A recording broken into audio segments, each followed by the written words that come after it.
សួស្តីអ្នកទាំងអស់គ្នាជួបគ្នាជាថ្មីមកកាន់ channel របស់ខ្ញុំបាទថ្ងៃនេះខ្ញុំនឹងធ្វើការបង្ហាញអ្នកទាំងអស់គ្នាស្ដីពីការ convert រូបភាពទៅជាអត្ថបទមិនថាអត្ថបទជាភាសាអង់គ្លេសឬក៏ជាភាសាខ្មែរឬក៏ជាភាសាណាមួយទេអ្នកទាំងអស់គ្នាអាចធ្វើការ convert ទៅជាអត្ថបទបានបាទអញ្ចឹងការ convert នេះគឺខ្ញុំប្រើប្រាស់ Google Lens ដែលមាននៅក្នុង Google ស្រាប់បាទអញ្ចឹងការប្រើប្រាស់ Google Lens ដែលមាននៅក្នុង Google នេះអ្នកទាំងអស់គ្នាអាចចូលមកកាន់ទីតាំង browser ណាមួយដែលអ្នកទាំងអស់គ្នាប្រើប្រាស់ដូចជា Firefox ឬក៏ Google Chrome ឬក៏ Microsoft Edge ជាដើមបាទអញ្ចឹងក្រោយពីអ្នកទាំងអស់គ្នាចូលមកកាន់ទីតាំង browser ហើយបាទខ្ញុំបើក browser មួយអ្នកទាំងអស់គ្នាចូលមកកាន់កន្លែង address bar ធ្វើការវាយពាក្យថា google.com បាទនៅពេលដែលធ្វើការវាយពាក្យថា google.com ផ្ទាំងមួយនេះនឹងលោតឡើងដែលអ្នកទាំងអស់គ្នាអាចធ្វើការជ្រើសរើសយកអ្វីមួយមានថាអាចយកជា microphone ដើម្បីធ្វើការ search by voice ឬក៏ជាលក្ខណៈក្នុងការ upload by image បាទអញ្ចឹងកន្លែង search នេះគឺយើងអត់ search ទេគឺយើងចូលមកកាន់កន្លែង search by image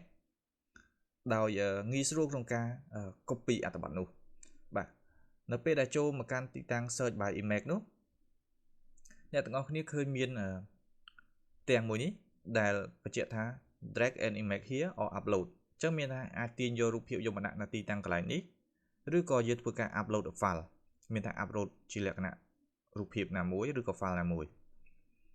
បាទឬក៏អ្នកទាំងអស់គ្នាអាច pass ជាលក្ខណៈ link image ដែល image នោះគឺត្រូវបាន store ទុកនៅកាន់ទីតាំងណាមួយនៅលើcloud internet របស់យើងបាទកន្លែងនេះគឺ drag and drop អ្នកទាំងអស់គ្នាអាចទាញយកមកកាន់យកមកដាក់នៅក្នុងកន្លែងនេះតែម្ដងបាទអញ្ចឹងប្រសិនបើរូបភាពរបស់យើងស្ថិតនៅលើ desktop ឬក៏ស្ថិតនៅលើទីតាំងណាមួយប្រសិនបើងាយស្រួលការទាញ drag and drop គឺលឿនជាងធ្វើការ upload មានថាលឿនជាងយ៉ាងម៉េចគឺនៅពេលដែលយើង upload យើងធ្វើការស្វែងរកទីតាំងថាតើឯកសារនោះឬក៏រូបភាពមួយនោះទុកនៅកន្លែងណាប៉ុន្តែបើយើងមាននៅលើ desktop ស្រាប់ឬក៏ទីតាំងដែលងាយស្រួលក្នុងការទាញយកមកដាក់គឺចាប់ទាញយកមកដាក់តែម្ដងបាទក្រោយពីយើងចាប់ទាញយកមកដាក់នៅកន្លែងនេះអ្នកទាំងអស់គ្នាអាចធ្វើការ copy បានតែម្ដងបាទអាច select មកឧទាហរណ៍ខ្ញុំត្រូវការ paragraph ទី1ឬក៏ត្រូវការ paragraph ទី2ឬទី3ឬក៏ត្រូវការ2 paragraph អញ្ចឹងយើងចាប់បានធ្វើការ select តែម្ដងបាទក្រោយពីការ select ហើយអ្នកទាំងអស់គ្នាចុចលើ copy បាទក្រោយពីចុចលើ copy យើងអាចយកមកកាន់បើក Microsoft Word របស់យើងមួយមកហើយ paste copy and paste ដូចនេះគឺទិន្នន័យនឹងធ្លាក់មកធម្មតាបាទ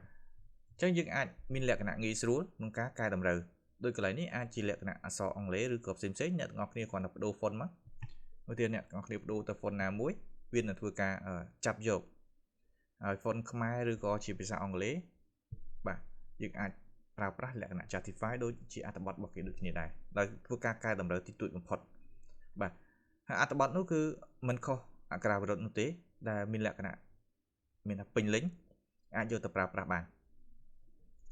បាទនេះជាវិធីសាស្ត្រមួយក្នុងការជួយសម្រួលក្នុងការវាយអត្ថបទឡើងវិញចំពោះការទាញយកទិន្នន័យចេញពីរូបភាពបាទករណីនេះមានថាអាចប្រើប្រាស់ច្រើននៅពេលដែលយើងមានអត្ថបទណាមួយត្រូវការកាត់ចេញជា slide ឬក៏កាត់ចេញជាការបង្ហាញទាញយកកម្រិតណាមួយនៅក្នុងអត្ថបទរូបភាពនោះមានតែអាចថតក៏បានប៉ុន្តែបើសិនបើយើងមានលក្ខណៈ scan ច្បាស់គឺល្អដែលអាចមានថា lens របស់ Google ឬក៏ search នៅក្នុង Google នោះគឺចាប់បានច្បាស់និង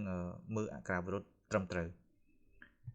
អូខេចឹងវីដេអូរបស់ខ្ញុំក៏មានតែប៉ុណ្្នេះដែរហើយជាចុងក្រោយអ្នកទាំងអស់គ្នាកុំភ្លេចចុចលើប៊ូតុង Subscribe និងរូបកណ្ដឹងដើម្បីទទួលបានវីដេអូថ្មីៗបន្ថែមទៀតពី Channel របស់ខ្ញុំបាទអរគុណចំពោះការតាមដានទស្សនាពីដើមរហូតដល់ចប់នេះជួបគ្នានៅវីដេអូក្រោយៗទៀត